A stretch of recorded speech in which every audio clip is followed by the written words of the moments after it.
The feds are coming. I'm Adrienne Pedersen. Today on Upfront. The Trump administration announced a plan to surge federal agents to Milwaukee, where the homicide rate is soaring. City and state Democratic leaders oppose it. I'll talk with Attorney General Josh Kaul. That's next on Upfront. Then Governor Evers calls for deep budget cuts. Interim UW system president Tommy Thompson on the effect on the system and restarting school in September. Plus, the president calls vote by mail rigged. The county party chairman who says that'll hurt the GOP up and down the ballot. Taking on the issues important to Wisconsin. This is Upfront with your host, Adrienne Pedersen. A tense situation between protesters and federal agents in Portland, Oregon. Unidentified federal agents sent in to protect federal property are clashing with a growing number of protesters, and this has been going on for days. Thank you for joining us. The Trump administration now says it's sending federal agents to Milwaukee. The Department of Justice calls it Operation Legend, named for a young boy killed in Kansas City. The DOJ says it will also deploy agents to Chicago, Cleveland, Detroit, and Albuquerque. But based on what happened in Portland, Governor Evers wrote a letter opposing such an intervention. The surge of federal agents in Milwaukee is supposed to help fight crime. So we're talking about it now with Wisconsin Democratic Attorney General Josh Kaul. Attorney General, we appreciate you being with us. So this idea of federal agents coming to Milwaukee, what do you think? Yeah, well, first of all, thank you for having me on the show. First and foremost, what's happened in Washington, D.C. in front of the White House, where we saw what I think was a blatantly illegal attack on peaceful protesters, and what's happened in Portland, that cannot happen in Wisconsin. And if it does happen, I'm going to be speaking out and I'm going to be taking any appropriate legal action. Now, if federal agents are really coming to work collaboratively with local law enforcement and they're going to be transparent about what their plans are, I'm certainly happy to work together with them to work to reduce violent crime. But we're going to watch this closely and see how things unfold. So the U.S. Attorney's Office is saying that the operation will focus on a small number of individuals who caused most of Milwaukee's violence, adding that the operation won't entail any federal troops or occupation of the city.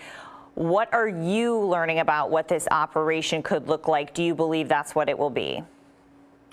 Well, we work a lot with the U.S. Attorney's Office, with federal prosecutors, and with federal agents, and I have a great deal of respect for them. And if that's the way that this program ends up operating, I would be happy to see that. But, you know, this is not a program that was introduced to us in a way that was collaborative or where we had heads up that this was coming. And given the comments we've seen over the last week or so and the actions we've seen in Washington, D.C. and Portland, we're going to have to watch this closely, not because of concerns we have about federal prosecutors or federal agents who are in Wisconsin right now and who work here day in and day out, but because we've seen from this White House and from Attorney General Barr a willingness to break the law and to incite violence. And if this is truly meant for a crime crackdown, homicides are up 88% in the city of Milwaukee. Don't you think the city needs help with this? I do think that there are a lot of steps we need to be taking to work to reduce crime. First and foremost, working to significantly reduce coronavirus cases is going to make a big difference, not only in protecting public health and restarting our economy, but by getting people back to work, by addressing some of the financial insecurity that's come from that. I think we're going to see a reduction in crime as a result of that. But we also need to invest in things like community policing so we can strengthen law enforcement and community relations. And I do want to see the kind of long-term intensive investigations into the most serious crimes so we can work to solve those crimes and hopefully prevent them. But that takes sustained commitment, not something that appears to be a political stunt to try to, create division at a time when we need to work to build unity and to come together to solve some of the critical problems that we face. How big of a problem do you think crime is in the city of Milwaukee? I mean, even before coronavirus, it was going up. Well, we had been making a lot of progress when it came to fighting the opioid epidemic, for example, and substance abuse addiction drives a lot of crime that goes on both in Milwaukee and around the state and around the country. I do think we need to keep investing in things like community policing. And unfortunately, we've actually seen a pullback on some of those things from the federal government. It's part of the reason that what's going on now appears to be such a stunt, because we've seen disinvestment in the kinds of programs that actually do make communities safer over the long term. And now at the sort of last minute, there's this surge of agents coming to Wisconsin. I'd like to see serious investment in communities, in mental health, and in community policing. There's definitely a contrast in terms of what's going on in Portland. We've been seeing all of those videos with people clashing with these agents, and then what's going on in Kansas City. It looks a lot different there. That seems like maybe it could be a partnership against crime. So what do you think this will look like in Milwaukee? And if it is more like Kansas City, would you be okay with that? I do hope it's more like Kansas City, and that's much closer to the model I'd like to see. I still have concerns there because Attorney General Barr held a press conference recently where he was trying to trumpet arrest statistics from Kansas City, and he got those numbers significantly wrong. But on top of that, what we need to be focusing on is not just the number of arrests, but on arresting people who are driving violence or large-scale drug traffickers.